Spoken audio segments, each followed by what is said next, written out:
Well, a lot going on today, and first, just man, congratulations to Coach Pearl.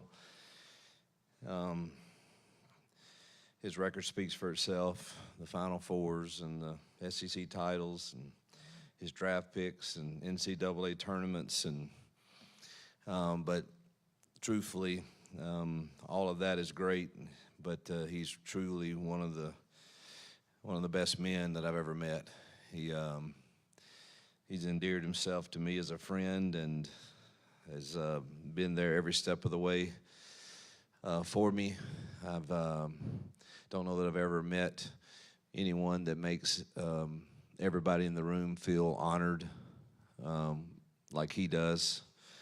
And heck, I know I'll still get to laugh with him and see him at the lake and be around him, but certainly will miss being in the foxhole together somewhat. But the good thing is, congratulations to his son, Stephen, on this great opportunity to step in and start his career as a head coach and at a wonderful place like Auburn, who he's put in years of investment in getting this program where it is. So happy for Stephen. He's also a good friend, and look forward to developing even a deeper relationship with him like I have his father, Bruce. But to Brandy and Bruce, congratulations, and I have no idea what's next for him, so who knows, but I know they'll have fun and hopefully enjoy some time together. So congratulations there. Disappointing loss. The plays were there for us to have a chance to beat a quality opponent on the road in this league, and we've got to learn how to win those games, and it starts with us as coaches. And there were a lot of good things on that film. The one thing that I point out first is the passion and the resilience that I thought our kids played with, and in a difficult environment and getting some difficult breaks, and they continue to fight the entire 60 minutes and had a chance to win the football game. And again, there's a lot of things we certainly can improve upon, but dang, it was fun to watch them compete. We're really closer, and we'll get tested again, certainly with an excellent top 10 team on the road again at A&M. But disappointing and stings, but we got to put it behind us and move on to A&M for sure.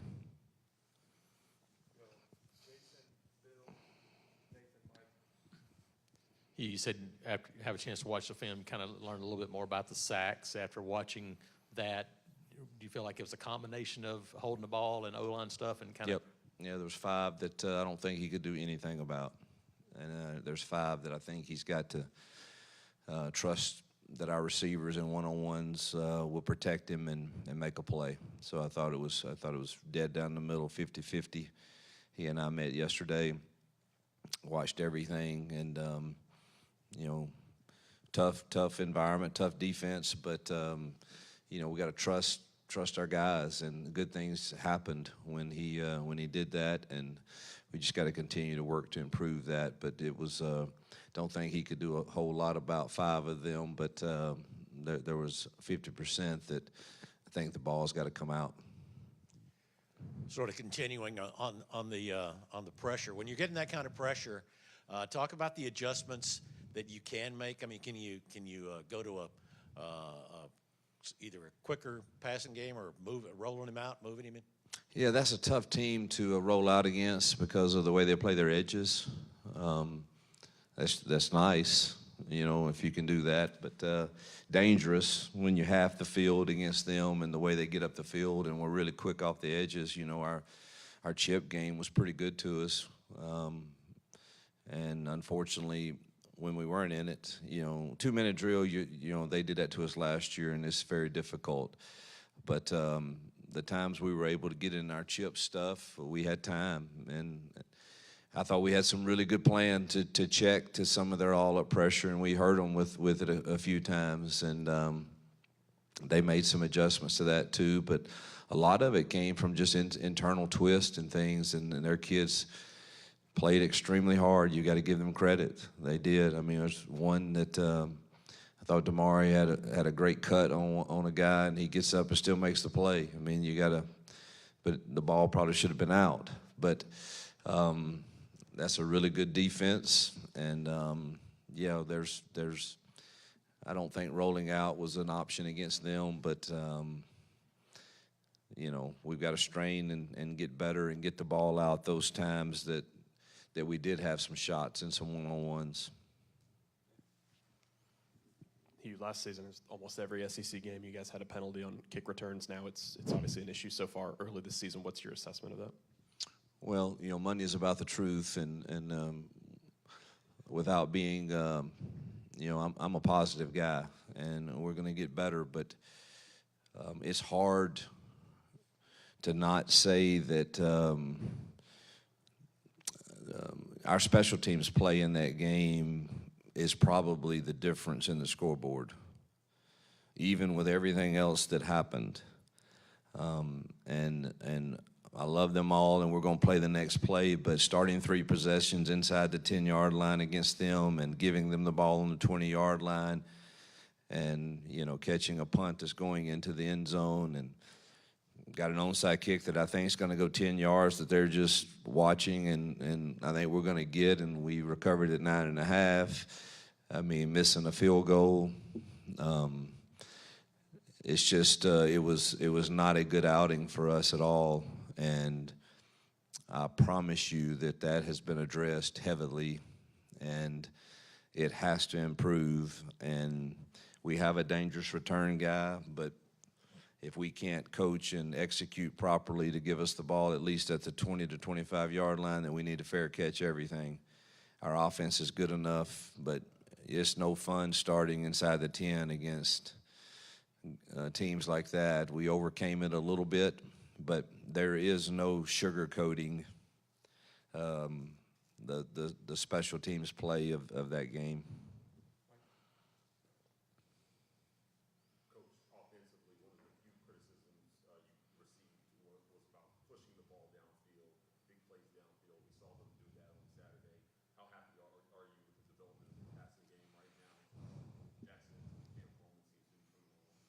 Well, I don't, you know, people can criticize. They're going to whether I throw it downfield, then I don't run it enough. So, I mean, the criticism's coming. It doesn't matter. I always knew we could. Just like there's things we saw Saturday again from the Oklahoma defense that we hadn't seen in the 3 games and people hadn't seen in us in 3 games. That's what coaches do. So I was very confident that we could push the ball down the field, and it is good, obviously, to see them do that and have success. The crazy thing is we should have hit 2 more that I think changed the game.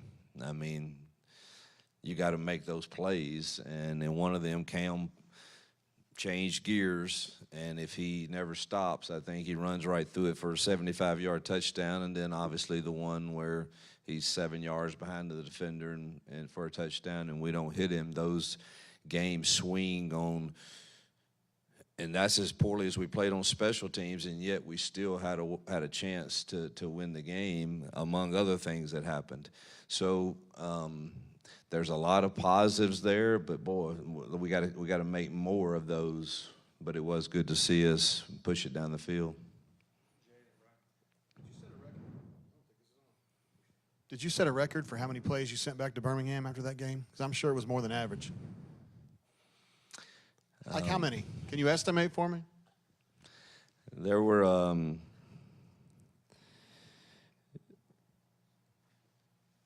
quite a few that I disagree with, and I have great respect for our SEC office and the job that they do, and they have a tough job. It's a fine line. You want so badly to defend your team, your players, your university.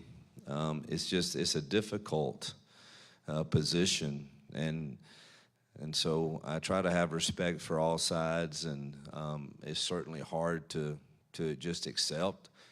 my grandfather always told me life's not fair. Get used to it and move on. So that's been my approach this morning with our team. Is we're going to move on to A&M. As disappointing as I mean, I think everybody has their own opinion of the different calls made or not made in any given game, and I know everybody shares an opinion on those in this game, and I share mine. And I've voiced those to the people that it matters to, but ultimately we can't do anything about it. So we got to turn the page and move on to A&M. You mentioned this a little bit, but the receivers not finishing routes, did that contribute any, you think, to the sacks, or was that just something completely different?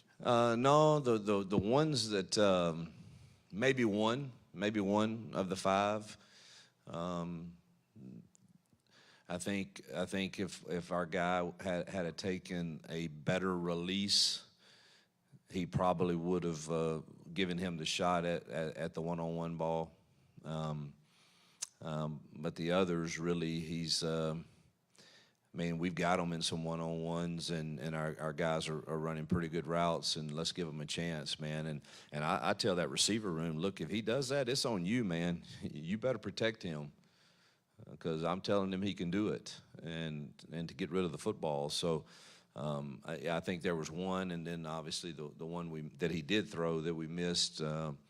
I don't know. I thought we broke out of the route and had anytime you're running a vertical route and there's a change of speed, that shouldn't happen. And but I think there was one that he probably would have gotten out of his hand if the release were a little cleaner.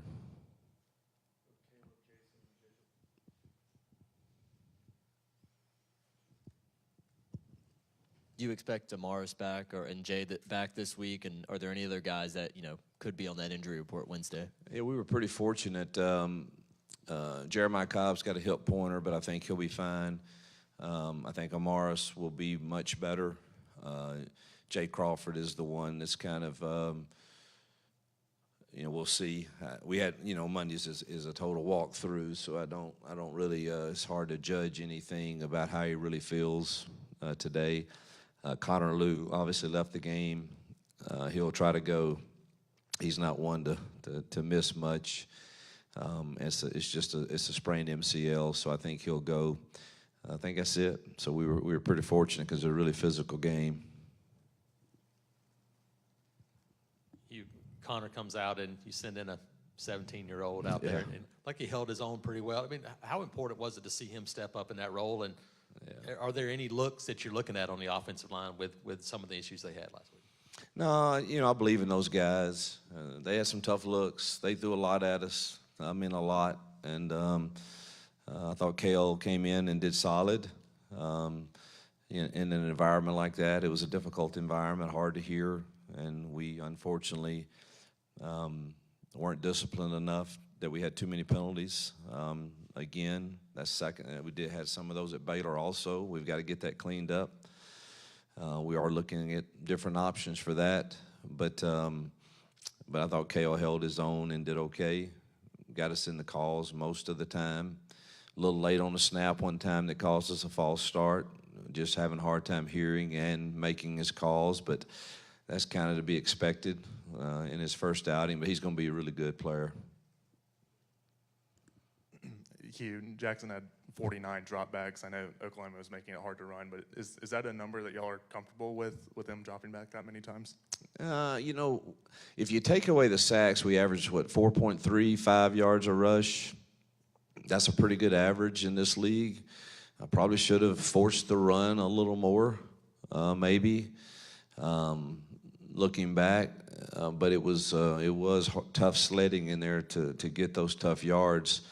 And I thought we had things in the passing game that our guys could win on. And so I felt like that was our best chance to win the game. And looking at the film, again, there are things to improve on, but we had a chance to make plays that if you take away, if we get the scoop score and you take away our special team, eras.